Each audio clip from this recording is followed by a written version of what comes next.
Ça tourne pour moi. C'est OK.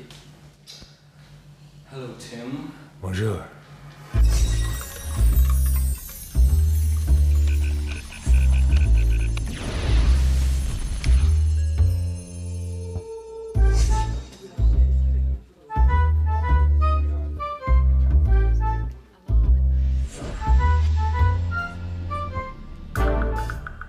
My favourite qualities in a man are integrity, because from integrity many other virtues flow. It's like if Shakespeare says in Hamlet, if you're true to yourself, you won't be false to any man.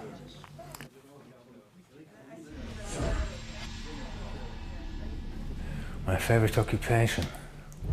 Well, the first answer that springs to mind is being a gunfighter in a Sergio Leone western, but that doesn't really exist, unfortunately. So I think being a doctor is a wonderful and noble occupation, I must say. I don't practice medicine myself anymore, but I very much admire people who do. It's one of the few endeavours in life where that quality of integrity remains very central and, in the great majority of cases, still practiced. There's still a lot of integrity in medicine.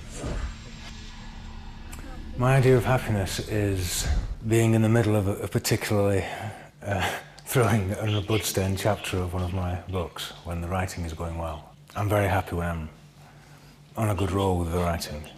Once I started writing, I don't really think too much about themes. I just follow the impulses of the characters. But I think it's inevitable that a writer's preoccupations or obsessions arise time and again in his or her work.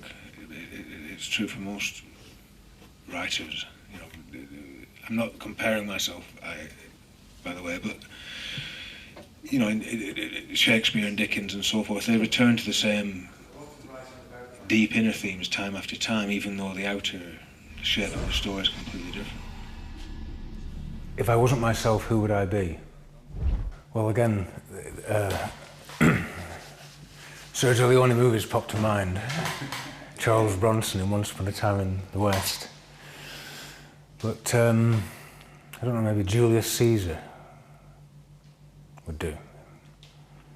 I think the struggle for power in its many different forms is the main motivation for all war, really. There's always some ideology or other that you can mobilise, and indeed usually have to mobilise in order to create war, whether it's religious or political, tribal. There's hundreds of different reasons. You know, there's a war in British history called the War of Jenkins' Ear, you know, because some British sea captain got his ear cut off, and so it's like so they had like a 7 years war or something. I have a friend who's a Canadian friend who's in the Peace Corps and did various dangerous places.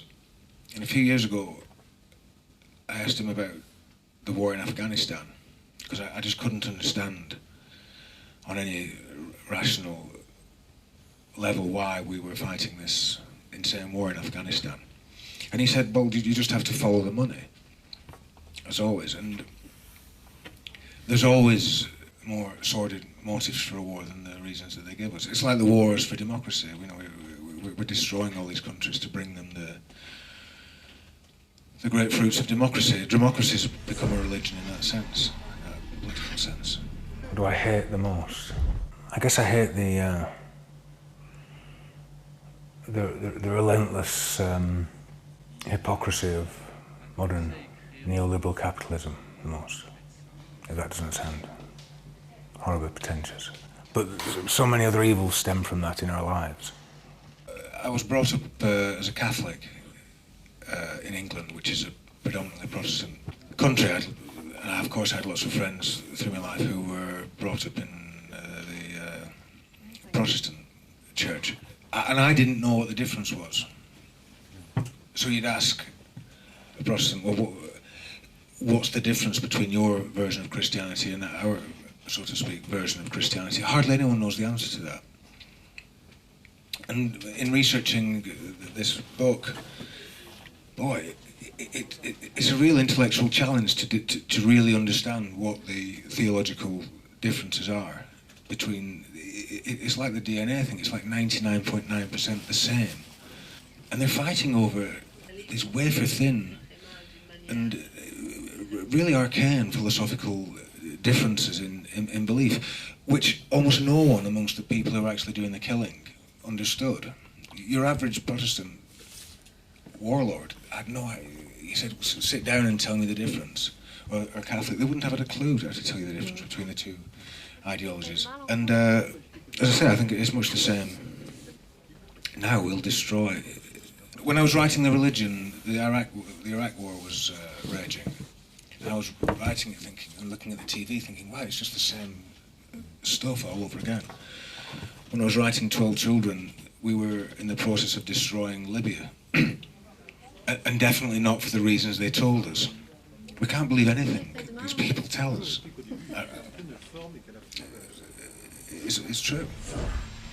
My favourite painters, Caravaggio. We've just seen the exhibition, but that was true before then. I also like Bruegel, or Bruegel, I'm not sure how to pronounce it. The Triumph of Death and all those amazing paintings. And I like Mark Rothko, modern painter. I'm one of the little people. I'm a person of no importance or power. And you're right, a lot of these stories are about we, the little people, struggling to survive in the chaos that's been created by the big people, the big, clever people to whom we give so much power over our lives. My characters try to seize back some control over their lives, and I mean, as I said, I have no political thesis to advance in my novels, but I do wonder how and when we, the people, will start to see some control back over our own lives in this world. My favourite poet? That's a difficult one. William Blake. Yeah, William Blake. Yeah, I think all my stories end in hope, certainly. Yeah, they're not nihilistic stories. There's a lot of darkness in them because there seems to be a lot of darkness in the human world. But they always end with hope of one kind or another. I think most of my stories are about a confrontation between little people who find very powerful emotional connections between each other, who have to defend that love, those connections, against these destructive forces of power. And I guess on a metaphorical level, that's what I think we as people need to do in our lives. We need to make these connections across all these artificial boundaries that our cultures create between us, and look after each other a bit more and find some common cause to it sounds terribly cliche, but to make the world a better place, because certainly at the moment the world is not a very good place, even in our rich and comfortable societies.